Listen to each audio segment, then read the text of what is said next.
പരസ്പരമുള്ളൊരു അറിയലുണ്ടല്ലോ, അത് പരസ്പരമുള്ള സ്നേഹത്തെക്കാൾ വലുതാണ്.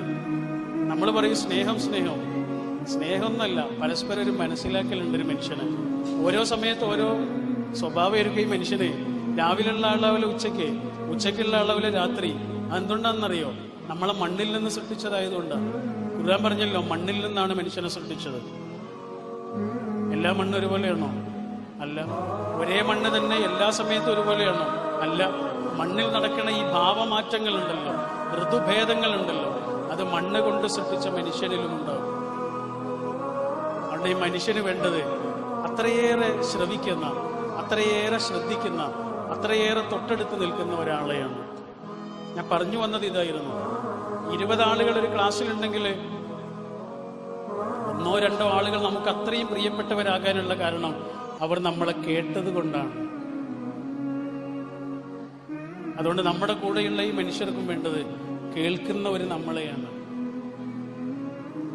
സമയമല്ല മനുഷ്യന് വേണ്ടത്, നല്ല സമയമാണ്, സാന്നിധ്യമുള്ള സമയം. ഒരാള് 2 പേർ സംസാരിക്കുന്നു, ഒരാൾ 100 കാര്യം പറഞ്ഞാൽ ഇയാൾ 80 കാര്യം കേട്ടിട്ടുണ്ടാവുള്ളൂ. 20 കാര്യം കേട്ടിട്ടുണ്ടാവുള്ളൂ, 80 കാര്യങ്ങൾ കേട്ടിട്ടുണ്ടാവില്ല. എന്ന്.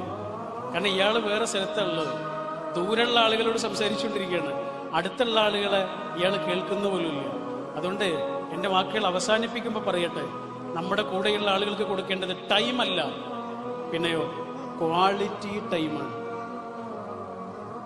സമയമല്ല കൊടുക്കേണ്ടത്, സാന്നിധ്യമാണ് കൊടുക്കേണ്ടത്. അതിനൊപ്പം ഉണ്ടാകണമെന്ന് പോലുമില്ല. ഗൾഫിലായിരിക്കും ഒരാള്, അത് മതി, 10 മിനിറ്റ് സംസാരിച്ചാൽ മതി.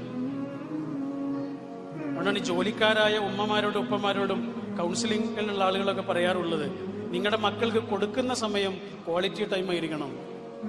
എല്ലാ ഡിവൈസസും ഓഫ് ചെയ്യുക, എന്നിട്ട് മക്കളുടെ മുഖത്തോട് മുഖം നോക്കിയിരിക്കുക.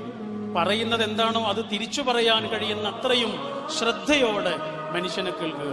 എൻ്റെ ഒരു സുഹൃത്ത് ഈ അടുത്ത് പറഞ്ഞു, പാതിരാവിലും കെട്ടുപോകാത്ത ഒരു നീല വെളിച്ചമാണ് നമ്മുടെ ബന്ധങ്ങളിലെല്ലാം വില്ലനായിരിക്കുന്നത്. പാതിരാവ് കഴിഞ്ഞാലും കെട്ടുപോകാത്ത ഒരു ചെറിയ സ്ക്രീനിന്റെ വെളിച്ചമാണ് നമ്മുടെ ബന്ധങ്ങൾക്കിടയിലെ എല്ലാ വെളിച്ചങ്ങളെയും തച്ചുകെടുത്തി ഇല്ലാതെയാക്കുന്നത്. അതുകൊണ്ട് ബന്ധങ്ങൾ മനോഹരമാകട്ടെ. മനുഷ്യർ, കൂടെയുള്ള മനുഷ്യർ അത്രമേൽ പ്രധാനമാണ്. സ്നേഹിക്കുക, വീണ്ടും സ്നേഹിക്കുക, തടഞ്ഞു നിർത്താനാകാത്ത വിധം സ്നേഹിക്കുക, അത്ഭുതപ്പെടുത്തുന്ന അത്രയും സ്നേഹിക്കുക. ഒരു മനുഷ്യൻ എങ്ങനെയാണോ അങ്ങനെ അയാളെ